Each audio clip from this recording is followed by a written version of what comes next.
Dr. Ben Torres wiped the sweat from his forehead as he studied the star charts in his small laboratory aboard the diplomatic vessel Unity.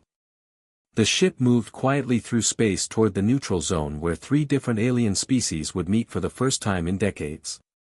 As the only human xenobiologist on board, Ben felt the weight of responsibility on his shoulders.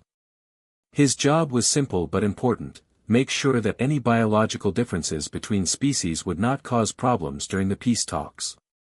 Ben had spent 5 years studying alien biology after humanity first made contact with other intelligent life forms. He was good at his job because he approached each new species with curiosity rather than fear.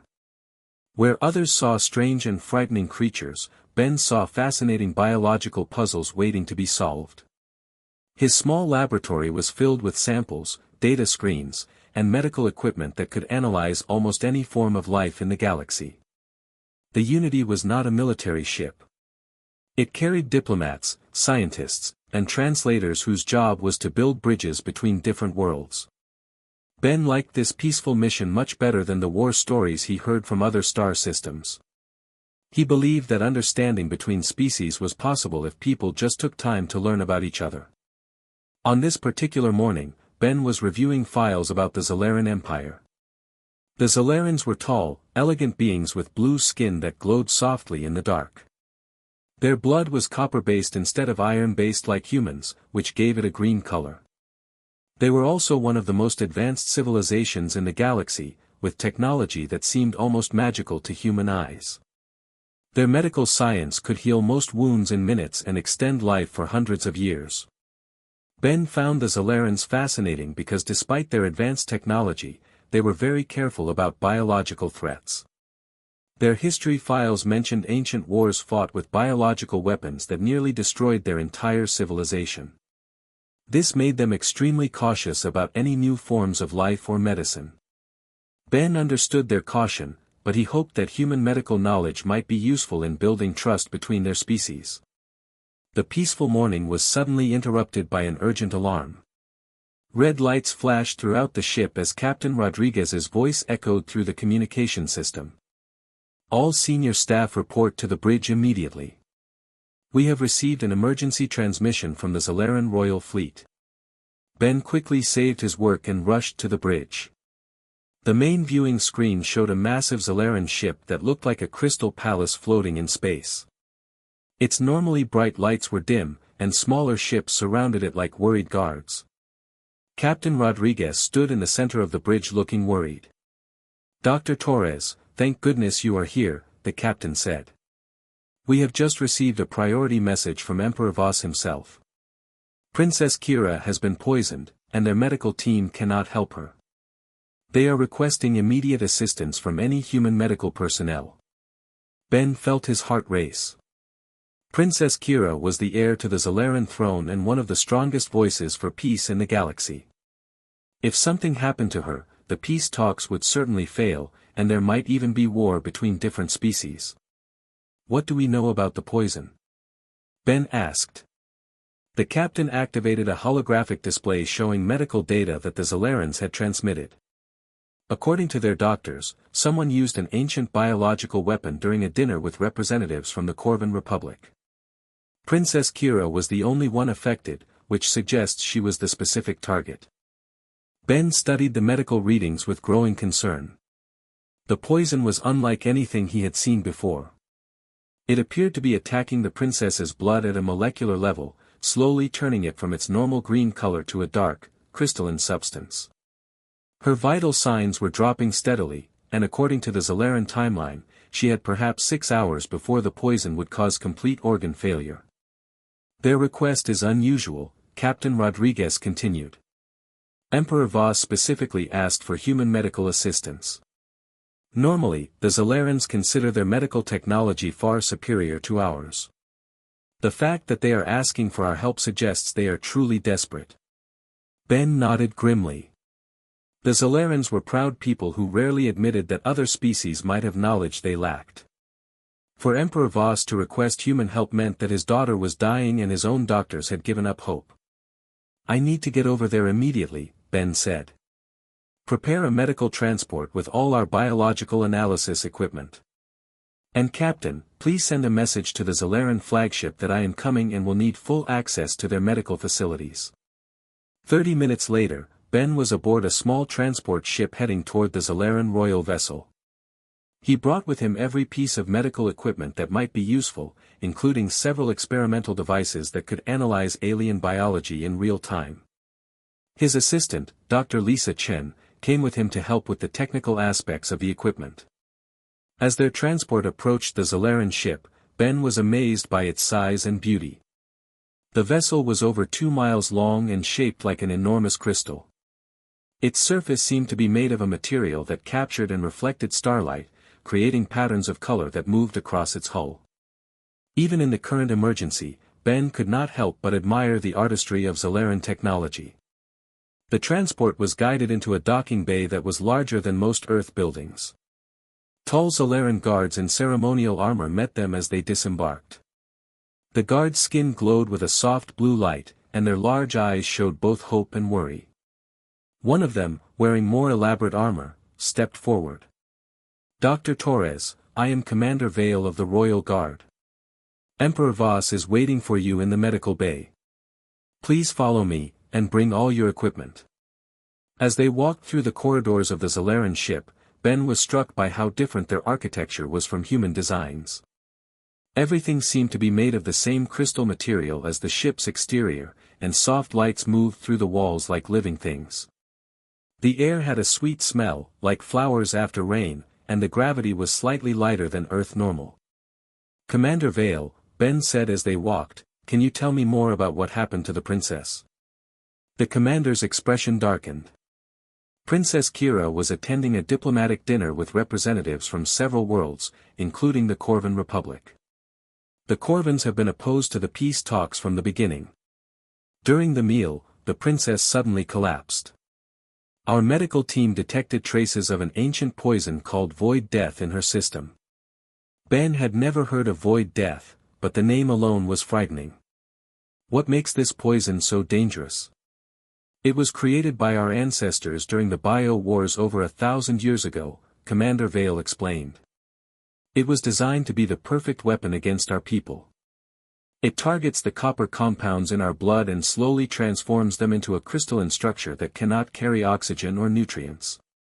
Once the process begins, it cannot be stopped using any known Zalaran medical technique." They arrived at the medical bay, which was unlike any hospital Ben had ever seen. The room was enormous, with a domed ceiling that showed images of stars and planets. Medical equipment floated in the air around several beds, controlled by Zalaran doctors who moved their hands in complex patterns. In the center of the room was a bed surrounded by worried-looking medical staff and members of the royal family. Emperor Voss was easy to recognize. He was taller than the other Zalarans, with skin that glowed brighter and more elaborate clothing that seemed to be made of woven light. His expression was one of desperate hope as he saw Ben approaching. "Dr. Torres," the Emperor said in accented but clear English. "Thank you for coming so quickly. My daughter is dying, and our best medical minds cannot save her. We have heard that human medical science approaches problems differently than ours. Perhaps you can see something that we have missed." Ben approached the bed where Princess Kira lay unconscious. She was beautiful in the way that all Zalarans were beautiful, with delicate features and skin that should have glowed with soft blue light. Instead, her skin was dull and gray, and dark veins were visible beneath its surface. Her breathing was shallow and irregular. "May I examine her?" Ben asked. Emperor Voss nodded, and the Zalaran doctor stepped aside. Ben activated his portable medical scanner and began to take readings of the princess's condition. What he saw made his heart sink. The poison was even more advanced than he had feared. Nearly 30% of her blood had already been transformed into the crystalline substance, and the process was accelerating.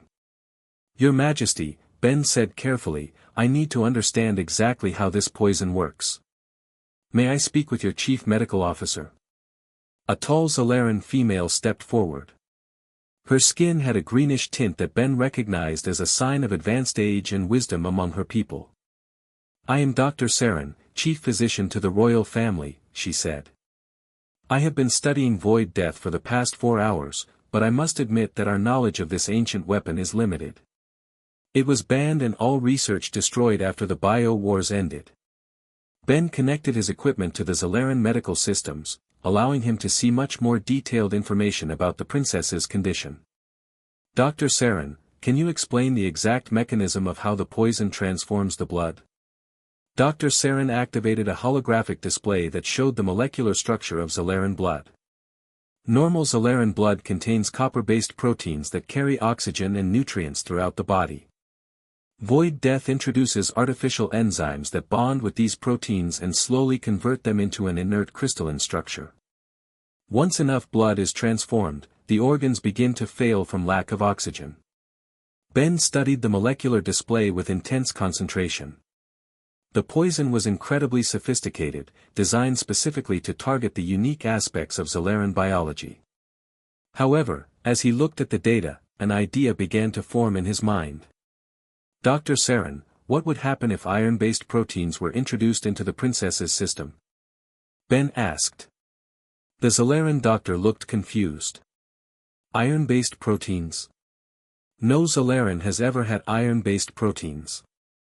Such a thing would be toxic to our systems. Not iron-based proteins from a Zalaran, Ben said slowly. Iron-based proteins from a human. A shocked silence fell over the medical bay. Even Emperor Voss stared at Ben with wide eyes. Dr. Torres, Dr. Saren said carefully, are you suggesting some kind of transfusion between a human and a Zalaran? Such a procedure has never been attempted. The biological differences between our species are enormous. It would almost certainly kill both the human and the Zalaran. Ben was already running calculations on his medical computer. Dr. Saren, look at this analysis. The poison specifically targets copper-based proteins. But human blood contains iron-based proteins and natural antibodies that might be able to neutralize the artificial enzymes. If we could find a way to safely introduce human blood factors into the princess's system, we might be able to stop the poison. Dr. Saren studied Ben's data with growing amazement. This is theoretical at best, Dr. Torres. We have no idea how human blood would interact with Zalaran physiology. The risk of rejection, toxic reaction, or biological incompatibility is extremely high. What is the princess's current survival probability without intervention? Ben asked. The Zalaran doctor's expression grew grim. 0%. The poison will complete its transformation of her blood within 4 hours. Ben looked around the medical bay at the faces of the Zalaran doctors, the royal family, and the guards. All of them were watching him with a mixture of hope and fear.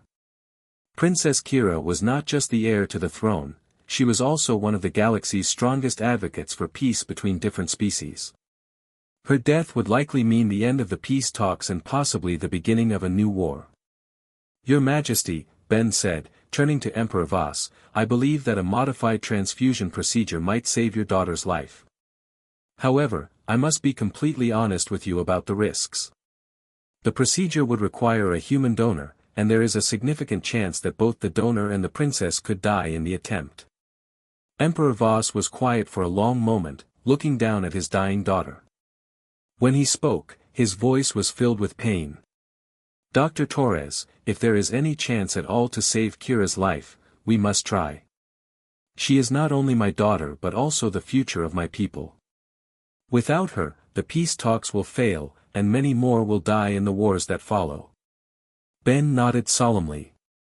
In that case, Your Majesty, I volunteer to be the donor. The medical bay erupted in surprised voices. Dr. Saren stepped forward with alarm written on her face. Dr. Torres, you cannot be serious. You would be risking your own life for someone you have never met. Ben looked down at Princess Kira's unconscious form, then back at the assembled Zalarans. Dr. Saren, I became a xenobiologist because I believe that understanding between species is possible. If my knowledge and my blood can save the princess's life and preserve peace in the galaxy, then the risk is worth taking. Emperor Voss approached Ben and placed a large, warm hand on his shoulder. Dr. Torres, I do not know how to express my gratitude for your willingness to help my daughter. However, I cannot ask you to sacrifice your life for ours. Your Majesty, Ben replied, you are not asking me to do anything. I am choosing to do this because it is the right thing to do. Besides, he added with a slight smile, I have been studying Zalaran biology for years. If anyone has a chance of making this work, it is me. Dr. Saren was already analyzing Ben's proposal on the medical computers. Dr. Torres, even if we assume that human blood factors could neutralize the poison, the transfusion process itself presents enormous challenges. We would need to filter and modify your blood in real time as it enters the princess's system. The slightest mistake could cause instant death for both of you. Ben was studying the technical requirements on his own equipment. Dr. Saren, what if we use a dual filtration system? We could process my blood through both human and Zalaran medical technology, removing incompatible elements while preserving the antibodies we need. The two doctors worked together for the next hour, designing a procedure that had never been attempted before. They would need to create a complex system that could take Ben's blood, filter out potentially toxic elements, enhance the antibodies that might fight the poison, and slowly introduce the modified blood into Princess Kira's system. As they worked, other Zalaran doctors joined the effort, contributing their knowledge of royal physiology and advanced medical technology. Ben was impressed by their willingness to work with him despite the fact that he belonged to a species they considered medically primitive. Finally, Dr. Saren stepped back from the medical computers with exhaustion and worry on her face. Dr. Torres, I believe we have designed a procedure that might work. However, I must emphasize that the risks remain enormous. The process will be extremely painful for both you and the princess. There is a significant chance that your blood chemistry will be fatally altered by contact with Zalaran physiology. And even if everything goes perfectly, we do not know what long-term effects this might have on either of you. Ben looked around the medical bay one more time. Princess Kira's condition had worsened during the hour they had spent planning. Her breathing was even more labored, and the dark veins under her skin had spread further. Time was running out. Dr. Saren, Your Majesty, Ben said firmly, I understand the risks, and I accept them. Let us begin the procedure. The medical preparation took another hour as Dr. Saren and her team set up equipment that had never been used for such a procedure. Ben lay on a medical bed next to Princess Kira while Zalaran technicians connected complex tubes and monitoring devices to both of them. The filtration system they had designed looked like a combination of human and alien technology, with sleek Zalaran crystals connected to bulky human medical computers. Ben watched the activity around him with calm determination, though he could feel his heart beating faster than normal. Dr. Lisa Chen, his assistant, stood nearby with tears in her eyes. She had tried to talk him out of the procedure, but Ben had made his decision and would not change his mind. Ben, Lisa whispered, are you sure about this? We still don't know enough about how this will affect you. Ben smiled at his friend and colleague. Lisa, someone has to take the first step. If we want peace between our species, we have to be willing to trust each other. This is bigger than just saving one life. Emperor Voss approached Ben's medical bed with several other members of the Zalaran royal family. The Emperor's skin was glowing more brightly than before, which Ben had learned was a sign of strong emotion among Zalarans. Dr. Torres, the Emperor said in a formal voice, before we begin this procedure, I want you to know that regardless of the outcome, you will always be considered a hero by the Zalaran people. Your willingness to risk your life for my daughter shows a courage and compassion that we will never forget. Ben felt honored by the Emperor's words, but he was also nervous about what was to come. Your Majesty, I just hope that this procedure will help build a better understanding between our peoples. Dr. Saren finished the final equipment checks and turned to address both Ben and the Emperor. We are ready to begin. The procedure will take approximately 3 hours if everything goes according to plan. Dr. Torres, you will remain conscious throughout the process so that we can monitor your condition, but I must warn you that the experience will be very uncomfortable. Ben nodded his understanding. He had read about the theoretical effects of cross-species blood mixing, and he knew that his body would react strongly to contact with alien biological systems. "Dr. Saren," Ben said, "I understand the risks. Please begin whenever you are ready." The Zalaran doctor activated the filtration system, and Ben immediately felt a strange sensation as needles entered the veins in his arms. At first, it was just a cold feeling as his blood began flowing through the alien medical equipment. The filtration process was incredibly complex, using both human technology to separate blood components and Zalaran energy fields to modify them at a molecular level. For the first 30 minutes, the procedure seemed to be working smoothly. Ben's blood was being processed and slowly introduced into Princess Kira's system while her poisoned blood was removed and treated.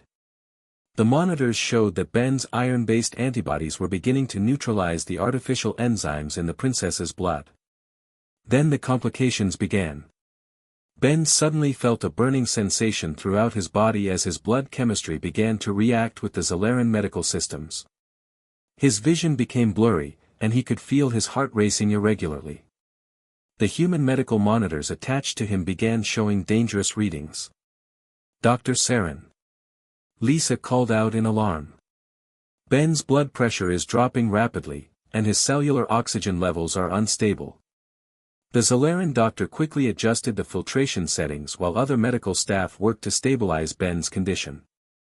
"Dr. Torres, your body is rejecting some of the modifications we are making to your blood. We need to slow down the process, but that means more time and more risk for both you and the princess." Through his discomfort, Ben managed to speak. "Continue the procedure, Dr. Saren. Princess Kira's life is more important than my comfort." As the procedure continued, something unexpected began to happen. Ben started experiencing brief flashes of images and sensations that were not his own. He saw vast crystal cities under purple skies, felt the warmth of multiple suns on his skin, and heard music that seemed to come from the stars themselves. These were memories that belonged to Princess Kira. At the same time, Princess Kira, who had been unconscious since the beginning of the procedure, began to stir. Her eyes remained closed, but she started making soft sounds and her skin began to show the first hints of its natural blue glow returning. Dr. Saren noticed the changes in both patients with amazement. "This is unprecedented. Dr. Torres, are you experiencing any unusual sensations or thoughts?" Ben described the strange images he was seeing, and Dr. Saren's eyes grew wide with surprise. "Dr. Torres, what you are describing suggests that some kind of memory transfer is occurring between you and the princess. This should be impossible, but the evidence is right in front of us." As more of Ben's blood was processed and transferred, the connection between him and Princess Kira grew stronger. Ben began to understand things about Zalaran culture that he had never learned from books. He felt their deep respect for all living things, their connection to the energy of stars, and their ancient fear of biological warfare that had nearly destroyed their civilization. Meanwhile, Princess Kira was experiencing Ben's memories of Earth. She saw vast oceans, green forests, and the amazing diversity of human cultures. She felt his curiosity about the universe and his genuine desire to help others, even at great personal cost. Most importantly, she experienced his decision to risk his life for someone he had never met, simply because it was the right thing to do. The memory sharing was not just one way. As Ben learned about Zalaran society, Princess Kira was learning about humanity. She discovered that humans, despite being considered a young and primitive species by galactic standards, had qualities that more advanced civilizations had lost. Humans could adapt to almost any environment, they never gave up hope even in desperate situations, and they were willing to sacrifice themselves for strangers. After 2 hours of the procedure, Ben's condition became critical. His body was struggling to cope with the alien modifications to his blood, and his vital signs were becoming dangerously unstable. Dr. Saren faced a difficult decision: continue the procedure and risk Ben's life, or stop now and accept that Princess Kira would probably die. "Dr. Torres," Dr. Saren said urgently, "your body cannot handle much more of this procedure. We have transferred enough of your antibodies to slow the poison, but not enough to stop it completely. If we continue, you may not survive." Ben could barely speak, but his voice was determined.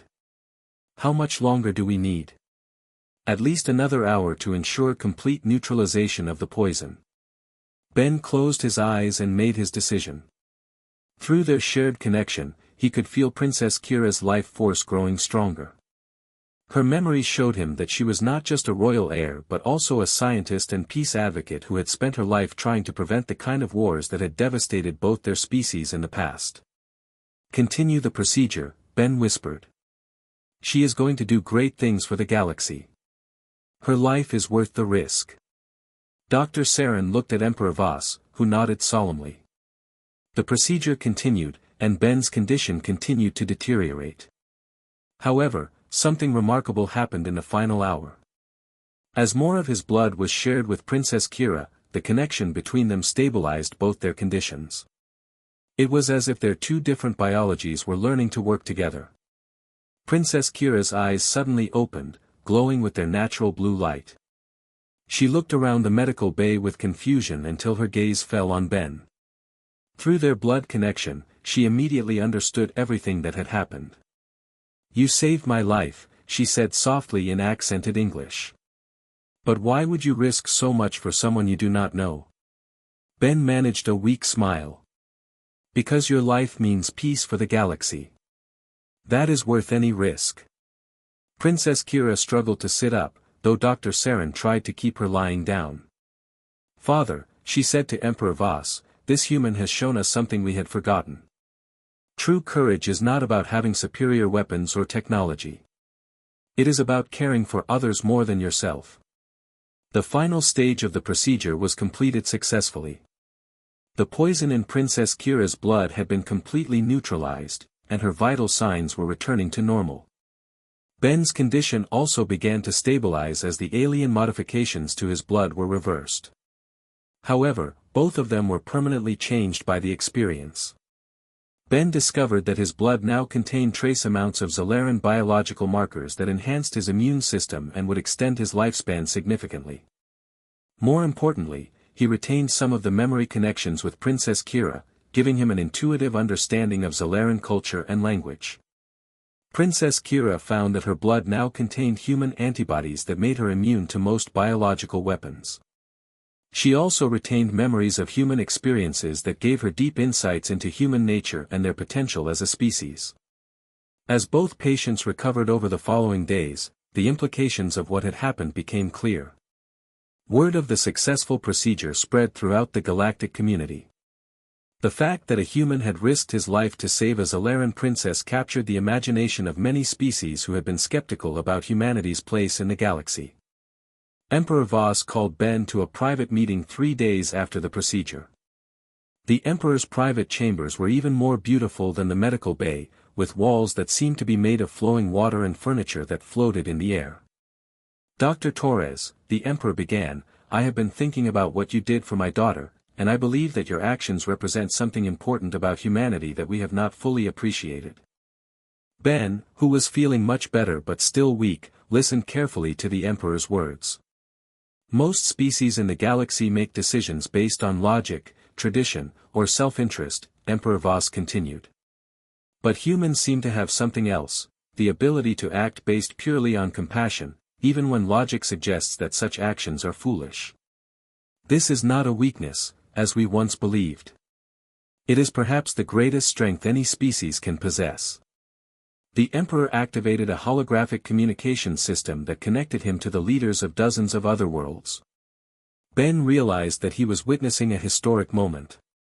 Leaders of the Galactic Council, Emperor Voss announced, I am calling for an immediate vote to grant full membership status to humanity.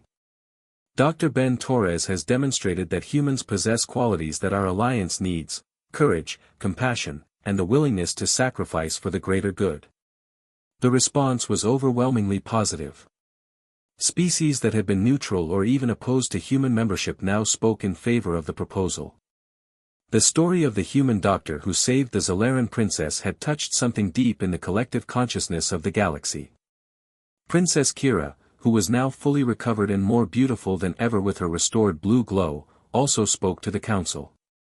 My friends, I have experienced human compassion firsthand. Dr. Torres did not save my life because he expected a reward or because his government ordered him to do so. He saved my life because he believed it was right. This is the kind of thinking we need in our alliance. The vote was unanimous.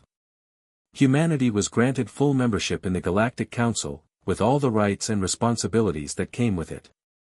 Ben was awarded the Order of the Crystal Star, the highest honor that the Zalaran Empire could grant to a non-Zalaran. More importantly to him, he was invited to stay on the Zalaran homeworld as the first human ambassador to their empire. On his last day aboard the Unity, Ben stood in his laboratory looking out at the stars. Princess Kira visited him there, accompanied by only a small honor guard. "Dr. Torres," she said, "I wanted to thank you personally before you begin your new position. You gave me more than just my life back. You showed me that there are still people in the galaxy who will risk everything for others." Ben smiled at the princess, feeling the strange but comfortable connection that still existed between them from their shared blood. "Your Highness, I think you gave me more than I gave you. Through our connection, I learned that different species are not so different after all. We all want the same things: peace, understanding, and the chance to build something better for the next generation." Princess Kira nodded thoughtfully. "Dr. Torres, I have a proposal for you.